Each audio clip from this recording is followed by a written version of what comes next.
in Sahih al-Bukhari that in a hadith Qudsi that Allah subhanahu wa ta'ala, He said, I have prepared for my slaves, for my good slaves, things which the eye has never seen and the mind has never thought about.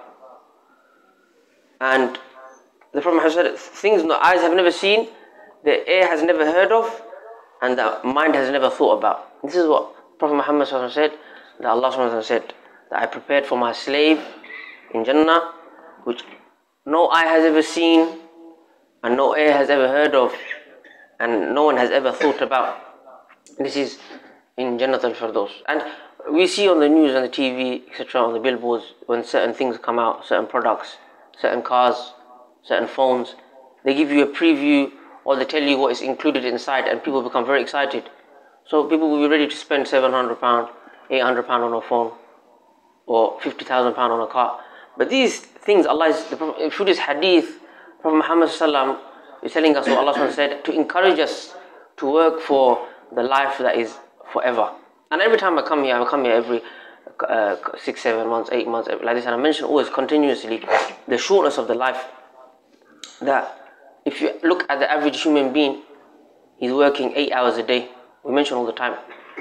The average human being works 8 hours a day and he sleeps for 8 hours and he has 8 hours left. This is the average life of the human being, what he does. And the Prophet said, my ummah, the average life of my ummah is 60 to 70, which is a miracle itself. This hadith Prophet Muhammad mentioned 1,400 years ago, that the average life of the ummah is 60 to 70. And if you do some research on Google, they will tell you statistics, the average lifespan is 60 to 70 as well. So, such a short life we have here. Some people might disagree, they say so long. But if you divide your life into sleep, 8 hours a day, some people sleep more. It's 24 hours in a day. And 8 hours working, and then 8 hours left. So that is, when you become 60 years old, 20 years of your life you have been sleeping. Some of you might be 60 here. And if you reach 60, if Allah lets you live to 60, there's 20 years you've been sleeping. And 20 years you have been working, going to school, university. And then there's 20 years left. And that 20 years is gone, going to weddings, paying bills, fixing your house, fixing your car. So this life is very, very, very short. And that's why we have to hurry to do the good deeds so that we can live forever in Jannat al-Firdaus. Good deeds by praying your salawat 5 times a day, giving sadaqat, giving da'wah. Allah subhanahu wa ta'ala mentioned in the Quran, فَلَا تَعْلَمُ نَفْسٌ مَا أُخْفِيَ فَلَا تَعْلَمُ نَفْسٌ مَا أُخْفِيَ لَهُم مِّن قُرَّةِ أَعْيُنٍ جَزَاءً بِمَا كَانُوا يَعْمَلُونَ. Allah mentioned in the Quran that in Jannah, no one knows what is hidden for them from the joys, from the good things. No one knows what is hidden.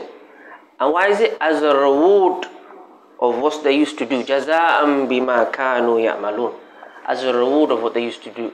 So you cannot go into Jannah without the good deeds. Some people say, do not judge me. My heart is inside the heart. But Allah didn't say only the heart. He said also, جَزَاءً بِمَا كَانُوا يَعْمَلُونَ. What they did. So you have to do actions. And the bare minimum action are the 5 pillars of Islam. How many people are in Ramadan? 5 pillars. The Prophet ﷺ was asked by a man how to enter Jannah, and the Prophet Muhammad ﷺ, he mentioned these pillars. Bare minimum pillars. Some of you don't have enough money to go to Hajj, so you don't have to do Hajj. There's 4 pillars to go to Jannah. Some of you don't have enough money to go to Zakat, to do Zakat. There's 3 pillars. So to believe in La ilaha illallah Muhammad Rasulullah, that is another topic. Learning about why is there God, why is Prophet Muhammad a messenger, why we don't worship idols. This is another topic, okay, which a lot of young people are confused about. Number 2, to pray 5 times a day. First pillar, La ilaha illallah Muhammad Rasulullah. As we know, so many young people, they are confused about the religion. They don't know what is halal and haram anymore. It's confusion, which is one of the signs of the end of times, where halal become haram and haram become halal. And second, also the 5 daily prayers, which the Prophet Muhammad mentioned, that the covenant between us and them is the prayer. Whoever leaves that disbelieved. How many Muslims are praying 5 times a day? How many of our youth are praying 5 times a day? Such a huge pillar, but so easily left So we ask Allah to give us tawfiq and hidayah. And the third pillar is fasting in Ramadan. From 4 o'clock, roughly 4 o'clock, 5 o'clock, starting fast and breaking at today or 8 o'clock. So almost 16 hours, 15 hours, 16 hours fasting. How many people openly breaking fast? Not fasting, openly.